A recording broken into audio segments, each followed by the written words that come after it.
Today we're looking at a case that is it's as tragic as it is baffling. It's a story that really makes you wonder, how can the absolute darkest secrets be hidden in the most ordinary, everyday places? For almost 20 years, a totally normal-looking suburban home was holding this unthinkable secret. And it all started with something so mundane, a guy just cleaning out his garage. But that simple act, it would end up becoming one of the most disturbing discoveries in the history of Utah. Okay, let's go back to that day, April 12th, 2014. We're in Pleasant Grove, Utah, and for this quiet little town, it was just another Saturday. But what was about to be found inside a single cardboard box, well, it was going to shatter that peace forever. So picture this, Pleasant Grove, Utah. It's about 35 miles outside of Salt Lake City. And really, it's your classic suburban neighborhood. You know the kind I'm talking about. Quiet streets, tidy lawns, the kind of place where you think nothing ever happens. But behind one of those doors, a horrifying secret was literally buried and cluttered. And that's where we meet Darren West. Now, Darren had just gotten out of prison after 9 years on drug charges, and he was back at the house he used to share with his ex-wife, Megan Huntsman, just to grab his stuff. He's in the garage, sorting through things, when he notices this really strong, pungent smell. Kind of like chemicals. He follows the smell to a cardboard box, and it's sealed up tight with electrical tape. He pries it open, and inside, he makes an absolutely gruesome discovery. It's the body of an infant, wrapped in a plastic bag. Totally shaken, he does the first thing that comes to mind. He calls Megan.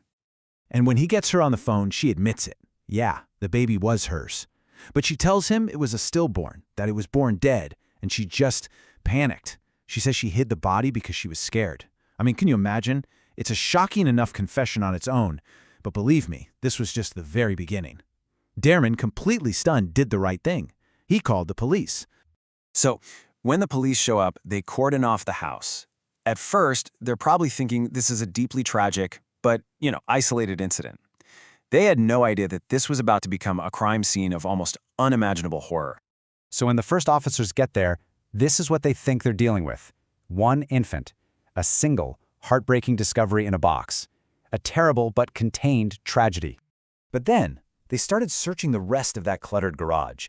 And they kept finding more boxes, and inside those boxes, the horror just kept multiplying.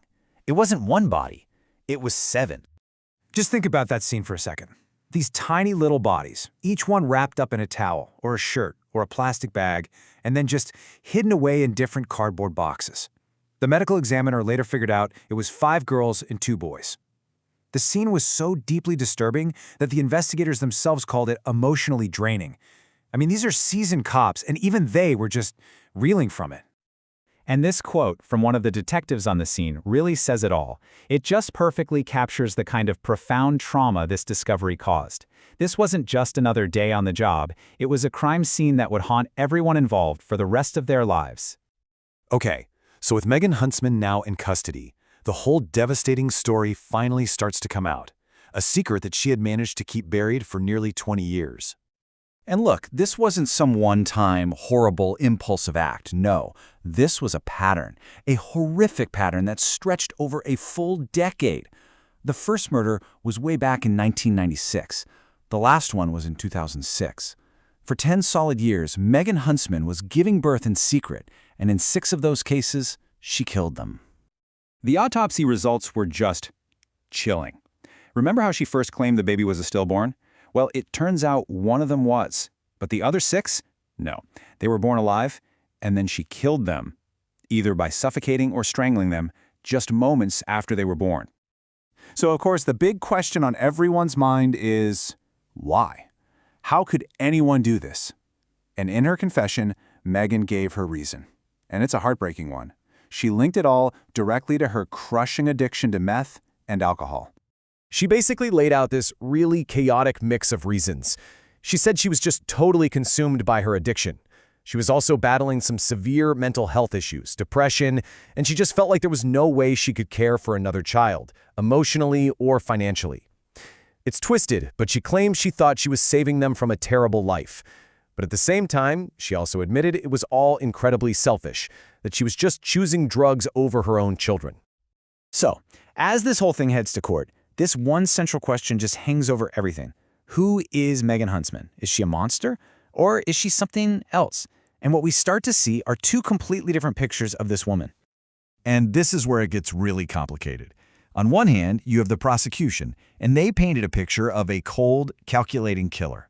A woman who was, in their words, unbelievably indifferent and callous. But then you have her family. Her 3 living daughters, her sister. They said, this is not the mom we know. They described a loving mother. Her sister even told the judge, Megan is not a monster, she's not evil, she was scared. In the end, Megan pleaded guilty, so she never actually went to trial. Now, there was a plea deal on the table that suggested her sentences should run concurrently. That means all at the same time. But the judge, he wasn't having it. He rejected that deal. Instead, he ordered 3 of the sentences to run consecutively. That's one after the other. And a decision sent a very, very clear message. Megan Huntsman was going to die in prison. But even with a conviction, even with a life sentence, this case left behind this huge cloud of unanswered questions. Questions that, honestly, still baffle people to this day. Think about her neighbors. I mean, these are people who saw her all the time, and they were just completely blindsided. They said, yeah, they'd seen her gain and lose weight over the years, but nobody, not a single person, ever suspected she was pregnant. Not once, let alone 7 times. They just saw her as this quiet woman who kind of kept to herself. But here's the question that's maybe the most disturbing of all. How did her own kids not know? Her 3 daughters were living in that same house. It just seems impossible. We're talking about a time when she literally gave birth in an upstairs bathroom while the rest of the family was just downstairs with no idea what was happening.